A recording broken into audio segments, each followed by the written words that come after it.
महीनों से चल रही तानातानी, चुनावी झटकों और सहयोगी दलों के बीच खुले मतभेदों के बाद इंडिया गठबंधन ने एक बार फिर अपनी सियासी एकता दिखाने की कोशिश की है। लोकसभा चुनाव 2024 के बाद पहली बार गठबंधन के बड़े नेता एक ही मंच पर इकट्ठा हुए और मोदी सरकार के खिलाफ मिलकर लड़ने के लिए 5 सूत्री एक्शन प्लान का ऐलान किया है। नमस्कार, आप देख रहे हैं न्यूज आई और मैं हूं आपके साथ आर्या पटेल। कॉन्स्टिट्यूशन क्लब में हुई इस बैठक के सबसे बड़े संदेश था कि मतभेदों के बावजूद विपक्ष साथ रहना चाहता है। ये बैठक उस समय हुई जब कई विपक्षी दल अपनी अपनी राजनीतिक चुनौतियों का सामना कर रहे हैं। पश्चिम बंगाल में हार के बाद तृणमूल कांग्रेस के अंदर असंतोष की खबरें सामने आई। केरला में कांग्रेस और लेफ्ट दलों के बीच टकराव बना हुआ है, जबकि डीएमके और आम आदमी पार्टी की दूरी ने भी गठबंधन को लेकर सवाल खड़े किए हैं। बैठक में कांग्रेस अध्यक्ष मल्लिकार्जुन खड़गे, राहुल गांधी, सोनिया गांधी, तृणमूल कांग्रेस की ममता बनर्जी, समाजवादी पार्टी के अखिलेश यादव, आरजेडी के तेजस्वी यादव, एनएसपी शरद पवार गुट की सुप्रिया सुले और जम्मू कश्मीर के मुख्यमंत्री ओमर अब्दुल्ला, सीपीआई के डी राजा और सीपीआई एमएल के दीपांकर भट्टाचार्य समेत कई बड़े नेता शामिल हुए। उद्धव ठाकरे और हेमंत सोरेन वर्चुअल माध्यम से जुड़े। मल्लिकार्जुन खड़गे के मुताबिक लगभग 25 दलों के प्रतिनिधि इस बैठक में मौजूद रहे, लेकिन जितनी चर्चा मौजूद नेताओं की हुई, उतनी ही चर्चा गैर मौजूद नेताओं की भी रही। डीएमके ने इस बैठक से दूरी बनाए रखी। आम आदमी पार्टी भी नजर नहीं आई। सीपीएम के जनरल सेक्रेटरी भी बैठक में शामिल नहीं हुए। हालांकि पार्टी की तरफ से राज्यसभा एमपी जॉन ब्रिटास मौजूद थे। इन गैर हाजिरियों ने भी दिखाया कि इंडिया गठबंधन के अंदर सब कुछ ठीक नहीं है। बैठक के दौरान सबसे ज्यादा जोर एकता बनाए रखने पर दिया गया। राहुल गांधी ने सहयोगी दलों से अपील की कि वे एक दूसरे को कमजोर करने से बचे और बीजेपी के खिलाफ साथ मिलकर लड़े।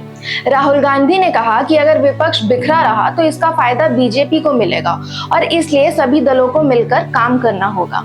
ममता बनर्जी ने भी सहयोगी दलों के बीच सार्वजनिक आलोचना से बचने और एकजुट रहने की बात कही। वहीं अखिलेश यादव ने जोर दिया कि कांग्रेस जो गठबंधन की सबसे बड़ी पार्टी है, उसकी जिम्मेदारी और भी ज्यादा बढ़ जाती है कि वही सबसे क्षेत्रीय दलों के साथ लेकर चले।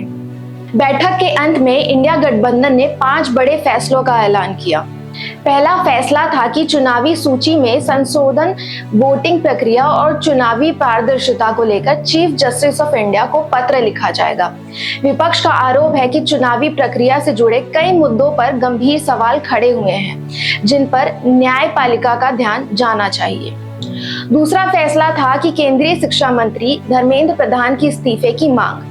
विपक्ष का कहना है कि नीट और अन्य परीक्षाओं को लेकर उठे विवादों ने लाखों छात्रों को प्रभावित किया है। इसके लिए जिम्मेदारी तय होनी चाहिए।